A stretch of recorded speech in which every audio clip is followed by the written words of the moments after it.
Okay, so following on from the last tutorial I did, something a little bit more interesting. This is a normal map of something I did for a job a little while ago. I'm going to explain how a normal map works as best I can. Basically, instead of RGB representing your red, green, and blue, I mean, we're looking at it as red, green, and blue right now, but obviously you never see this purpley looking stuff in a game. The RGB represents deviation from the normal, okay?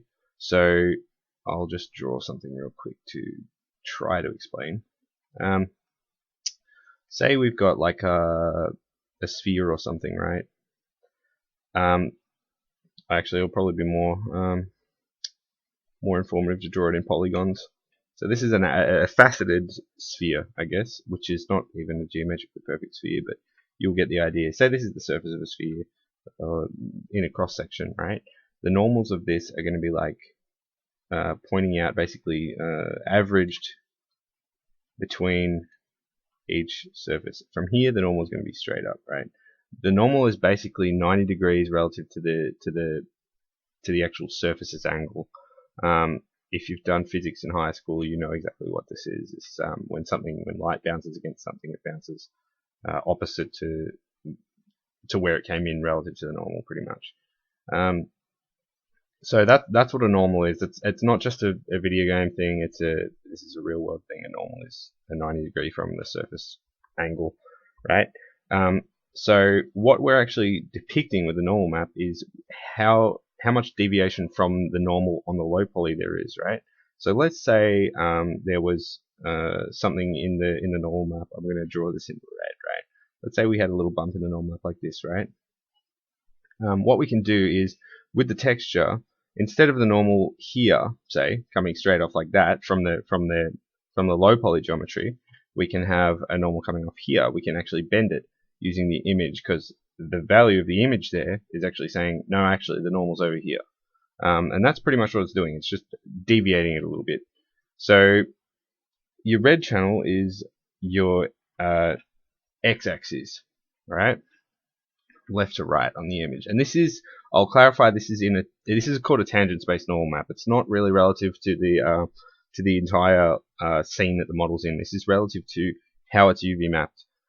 So that's why you have consistent X and Y sort of coordinates in the actual image, right?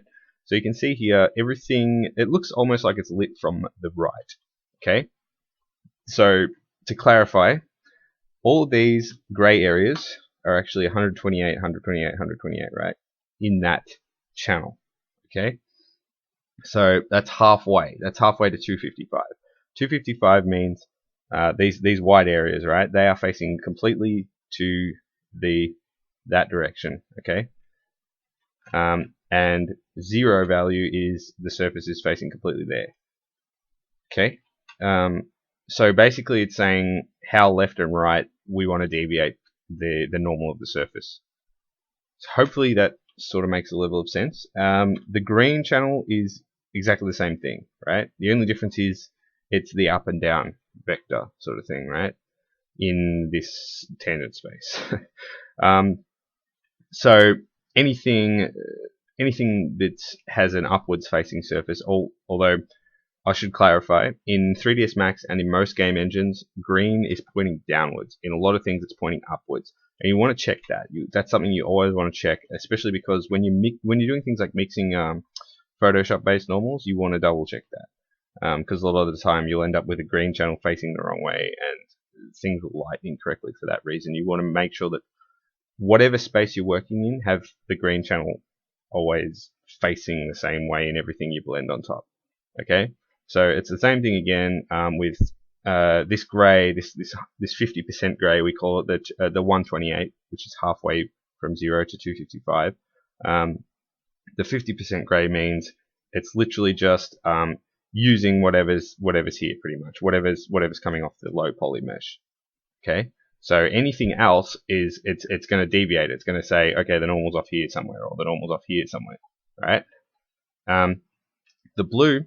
The blue is actually it's in the z-axis, right? It's something. It's how it's whether the surface, the normal on the per pixel, is facing towards you or away from you.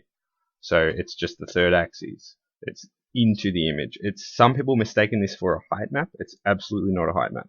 It is it's the, I don't know how to explain this in easy to understand terms. Say we have this cylinder, right? If you are looking at it from here, that's your eye, right? There's this beveled edge, right? And say we've got a beveled edge around this. Okay, if the light is coming from, or if you're testing the normals from this direction, you're going to get like a it's going to look lightened here, yeah, and darkened down here. If you're testing it from over in this direction, you're going to get looking light here and looking dark there. If you're testing it from literally from where the eye is coming, that's the z-axis, right? It's going to look light here, a little bit darker here, and completely dark here.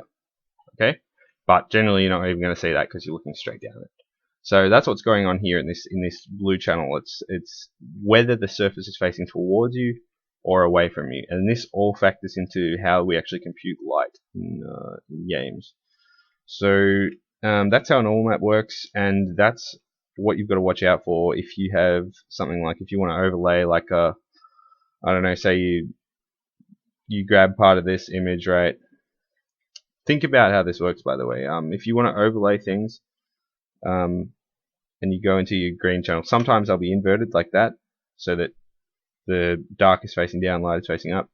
If you tried to mix this with this, it would not work. You'd start, if you tried to overlay it, right? It's going to start making weird values, and the lighting's going to look a little bit weird. If you ever get lighting that looks kind of weird, try flipping the green channel and see if it looks any better, especially if you've just baked stuff out and you've multiplied things in over Photoshop. 3ds Max will bake with green facing down. I think Crazy Bump defaults to green facing up. A couple of other programs might default to green facing up. So just double check, just make sure it looks alright. Visibly check, get your green channel, and make sure the things that should be facing downwards on the image are lighter, because then you know that your green channel is representing negative Y, which is what it should be representing for UDK and for 3ds Max. Hopefully that was a little bit informative. If you have any questions, I would love to hear them, because this is something that's important to get clear. Until then, I hope that's enough for you. Later.